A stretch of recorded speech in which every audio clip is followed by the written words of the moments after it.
नमस्कार दोस्तों, हर हर महादेव। राधे राधे। दोस्तों, अगर आपके घर में धन नहीं रुकता है तो नहाते समय औरतें यह उपाय जरूर करें, अचानक धन प्राप्ति होती है। मित्रों, अगर आप भी महादेव के सच्चे भक्त हैं तो चैनल को सब्सक्राइब करके कमेंट में हर हर महादेव जरूर लिखें। दोस्तों, एक समय शिव जी पार्वती के साथ हरिद्वार में घूम रहे थे। पार्वती जी ने देखा कि समस्त मनुष्य गंगा में नहा नहा कर हर हर गंगे कहते चले जा रहे हैं, परंतु सभी दुखी और परेशान हैं। तब पार्वती जी ने बड़े आश्चर्य से शिवजी से पूछा कि हे महादेव, गंगा में इतनी बार स्नान करने पर भी इनके पाप और दुखों का नाश क्यों नहीं हुआ? स्वामी, क्या अब गंगा में सत्यता नहीं रही? शिव जी ने कहा, हे प्रिय, गंगा में तो वही सामर्थ्यता है, परंतु इन लोगों ने पाप नाशनी गंगा में स्नान ही नहीं किया है, तो इन्हें लाभ कैसे होगा? पार्वती जी ने आश्चर्य से कहा कि प्रभु, इन्होंने स्नान कैसे नहीं किया? सभी तो नहा कर जा रहे हैं, अभी तक तो उनका शरीर भी नहीं सूखा है। शिव जी ने कहा, यह केवल जल में डुबकी लगाकर आ रहे हैं, मैं कल तुम्हें इसका रहस्य समझाऊंगा। दूसरे दिन बड़े जोर की बरसात होने लगी, गलियां कीचड़ से भर गई। एक चौड़े रास्ते में एक गहरा गड्ढा था, चारों ओर कीचड़ भर रहा था। फिर शिव जी ने लीला से ही वृद्ध रूप धारण कर लिया और विवश की तरह गड्ढे में जाकर ऐसे पड़ गए जैसे कोई मनुष्य चलता चलता गड्ढे में गिर पड़ा हो और निकलने की चेष्टा करने पर भी ना निकल पा रहा हो। पार्वती जी को उन्होंने यह समझाकर गड्ढे के पास बैठा दिया कि देखो, तुम लोगों को सुना सुना कर यूं पुकारती रहो कि मेरे वृद्ध पति गड्ढे में गिर पड़े हैं, कोई पुण्य आत्मा इन्हें निकालकर उनके प्राण बचाए और मेरी सहायता करें। शिव जी ने यह और समझा दिया कि जब कोई गड्ढे में से मुझे निकालने को तैयार हो तब इतना और कह देना कि भाई, मेरे पति सर्वथा निष्पाप है, इन्हें वही छुए जो स्वयं निष्पाप हो। यदि आप निष्पाप हैं तो ही उनको हाथ लगाइएगा, नहीं तो हाथ लगाते ही आप भस्म हो जाएंगे। पार्वती जी ने कहा, ठीक है। इतना कहकर वह गड्ढे के किनारे बैठ गईं और आने जाने वालों को सुना सुनाकर शिवजी की सिखाई हुई बात कहने लगी। गंगा में नहाकर लोगों के दल आ रहे हैं। सुंदर युवती को यूं बैठी देखकर कईयों के मन में पाप आया, कईयों को कुछ धर्म का भय हुआ, कई कानून से डरे। कुछ लोगों ने तो पार्वती जी को यह भी सुना दिया कि मरने दे बुद्धे को, क्यों उसके लिए रोती है। और कुछ दयालु चरित्रवान पुरुष थे जो निकालने के लिए तैयार होते थे, परंतु पार्वती के वचन सुनकर वह भी रुक गए। वो सोचते थे कि हम गंगा में नहाकर आए हैं तो क्या हुआ, पापी तो है ही, कहीं सहायता करते समय हम भस्म ना हो जाए। और किसी का साहस नहीं हुआ। सैकड़ों आए, सैकड़ों में पूछा और चले गए। संध्या हो चली। शिव जी ने कहा, पार्वती, आया कोई सच्चे हृदय से गंगा में नहाने वाला?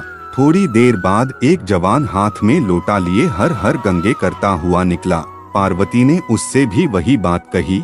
युवक का हृदय करुणा से भर आया और उसने शिव जी को निकालने की तैयारी की। पार्वती ने रोक कर कहा कि भाई, यदि तुम सर्वथा निष्पाप नहीं होंगे तो मेरे पति को छूते ही तुम भस्म हो जाओगे। उसने उस समय बिना किसी संकोच के दृढ़ निश्चय के साथ पार्वती से कहा कि माता, मेरे निष्पाप होने में तुझे संदेह क्यों होता है? देखती ही नहीं, मैं अभी गंगा नहाकर आया हूँ। भला गंगा में गोता लगाने के बाद भी कभी पाप रहते हैं? अभी तुम्हारे पति को निकलता हूँ। युवक ने लपक कर बूढ़े को ऊपर निकाल दिया। शिव पार्वती ने उसे अधिकारी समझकर अपना असली स्वरूप प्रकट कर दर्शन देकर उसे कृतार्थ किया। शिव जी ने पार्वती से कहा कि इतने लोगों में से केवल इस एक ने ही गंगा स्नान किया है। इसी दृष्टांत के अनुसार जो लोग बिना श्रद्धा और विश्वास के केवल दंभ के लिए गंगा स्नान करते हैं, उन्हें वास्तविक फल नहीं मिलता, परंतु इसका यह मतलब नहीं कि गंगा स्नान व्यर्थ जाता है। गंगा स्नान का बहुत पुण्य भी है। इसके बाद शिव जी ने पार्वती जी से कहा, अब मैं आपको 12 बातें बताता हूँ। जो भी मनुष्य इन 12 बातों का नहाते समय ध्यान रखता है वह कभी भी दुखी नहीं रहता है। उसके घर में माँ लक्ष्मी का वास हो जाता है, उसके घर में अपार धन आता है, घर में कभी भी लड़ाई झगड़ा नहीं होते हैं, उसका पूरा परिवार हंसी खुशी जीवन व्यतीत करता है।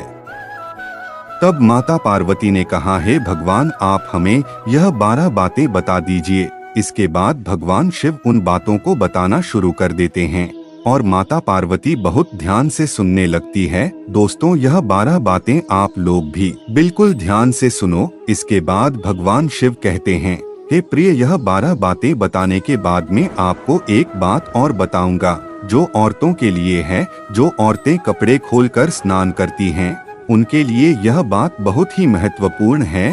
तो पार्वती जी, इस बात को आप बहुत ही ध्यान से सुनना। तभी शिवजी अपनी वाणी को शुरू कर बताने लगते हैं।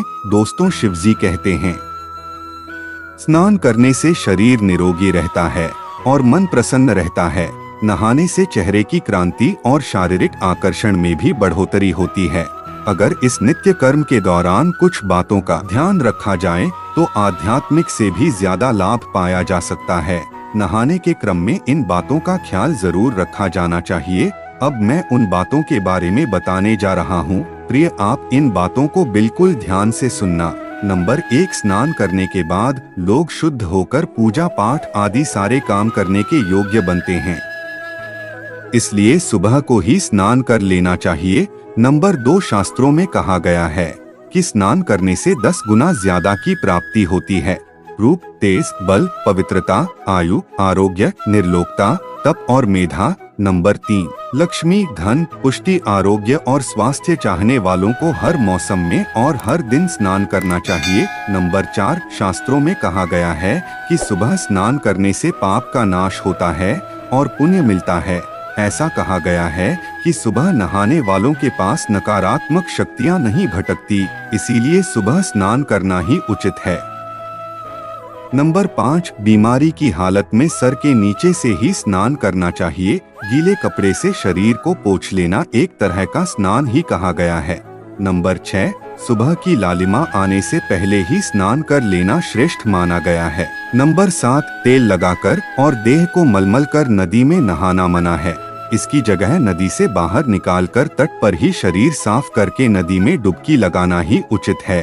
नंबर 8, जिन घाटों पर कपड़े धोए जाते हैं वहां का जल अपवित्र माना गया है, इसलिए वहां से कुछ दूर हटकर ही नहाना चाहिए। नंबर 9, नदी में 11 या 21 डुबकियां लगाना अच्छा बताया गया है।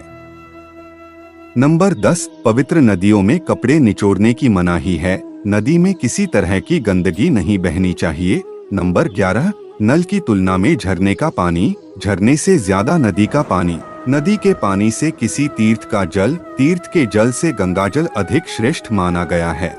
नंबर 12, गंगा माता का कथन है कि स्नान करते वक्त जो कोई जहाँ भी मेरा स्मरण करेगा, मैं वहाँ के जाल में आ जाऊंगी। इसके बाद शिव जी ने कहा, अब मैं आपको औरतों के बारे में बताता हूँ जो औरतें कपड़े खोलकर स्नान करती है। शिव जी ने कहा, हिंदू धर्म शास्त्रों में हर एक चीज के लिए कुछ नियम बनाए गए हैं। इन नियमों में से एक है स्नान को लेकर की गई बातें। ऐसा माना जाता है कि आम व्यक्ति को शास्त्रों के नियमों का पालन जरूर करना चाहिए, जिससे घर की सुख समृद्धि बनी रहती है और घर में खुशहाली आती है, साथ में अपार धन बरसता है, माता लक्ष्मी प्रसन्न होती है। दरअसल हमारे शास्त्रों में ऐसी कई बातें लिखी गई हैं जिनके हम पालन सदियों से करते चले आ रहे हैं, लेकिन उसके कर्म के बारे में अभी भी पूरी जानकारी नहीं है। ऐसे ही नियमों में से एक है निर्वस्त्र होकर स्नान करना। आपने अक्सर घर के बड़ों को ऐसा कहते सुना होगा कि कभी भी स्नान बिना कपड़ों के यानी निर्वस्त्र नहीं करना चाहिए। अगर हम पौराणिक कथाओं की बात करें तो निर्वस्त्र स्नान की मनाही का एक सबसे बड़ा कारण कृष्ण जी के समय से जुड़ा है। पौराणिक कथाओं के अनुसार एक बार जब गोपिकाएं सरोवर में स्नान कर रही थी और वह निर्वस्त्र होकर स्नान कर रही थी, उसी समय बालकृष्ण ने गोपियों के सभी वस्त्र छुपा दिए। उसी समय जब कृष्ण जी ने उनके वस्त्र छुपा लिए, फिर उन गोपियों ने अपने वस्त्र वापस लेने की प्रार्थना की। तब कृष्ण जी ने उन्हें समझाया कि कहीं भी बिना वस्त्र धारण स्नान नहीं करना चाहिए, इससे जल के देवता वरुण का अपमान होता है, इसलिए आपको निर्वस्त्र स्नान न करने की सलाह दी जाती है। निर्वस्त्र स्नान से आपको पाप लग सकता है और आर्थिक और शारीरिक नुकसान पहुंच सकते हैं। यदि आप निर्वस्त्र स्नान करते हैं तो आपके शरीर में नकारात्मक ऊर्जा प्रवेश करती है और आपकी मानसिकता भी नकारात्मक हो सकती है। इसलिए हमेशा आपको यही सलाह दी जाती है। भले ही आप नहाते समय कोई एक कपड़ा धारण करें, लेकिन बिना कपड़ों के स्नान न करें, तभी आपके लिए बेहतर होगा। निर्वस्त्र होकर स्नान करने से शरीर की सकारात्मक ऊर्जा शरीर से बाहर निकल सकती है और इसका प्रभाव आपके शरीर के साथ मन मस्तिष्क में भी होता है। गरुड़ पुराण के अनुसार जब आप स्नान करते हैं तब आपके पितृ यानी आपके पूर्वज आपके पास मौजूद होते हैं। ऐसे स्नान करने से आपके पितरों को तृप्ति नहीं मिलती है। यह घर में पितृ दोष का कारण बन सकता है और वह वस्त्रों से गिरने वाले जल को ग्रहण करते हैं, जिससे उनकी तृप्ति होती है। स्नान करने से पितृ अतिरिक्त नाराज होते हैं, जिनसे व्यक्ति का तेज, बल, धन और सुख नष्ट होता है। इसलिए कभी भी निर्वस्त्र होकर स्नान नहीं करना चाहिए। पुराणों के अनुसार नहाने वाला पानी पूर्वजों के हिस्से जाता है और निर्वस्त्र होकर नहाने से इसे पितरों के समक्ष बिना कपड़ों के नहाना माना जाता है। शास्त्रों में ऐसी मान्यता है कि यदि कोई निर्वस्त्र स्नान करता है तो माता लक्ष्मी उनसे रूठ सकती है।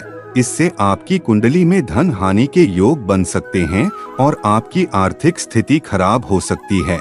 इन्हीं कारणों से आपको निर्वस्त्र स्नान न करने की सलाह दी जाती है और शास्त्रों में भी इस बात की मनाही है। दोस्तों, हमारा यह चैनल प्राचीन आस्थाओं पर आधारित है। अगर आप भी इन अवस्थाओं में विश्वास रखते हैं तो इस चैनल को अभी सब्सक्राइब करें, जिससे आपको हमारी आने वाली समस्त जानकारी आपको प्राप्त हो सके। वीडियो को लाइक करें, शेयर करें और कमेंट में हर हर महादेव लिखना ना भूले। धन्यवाद।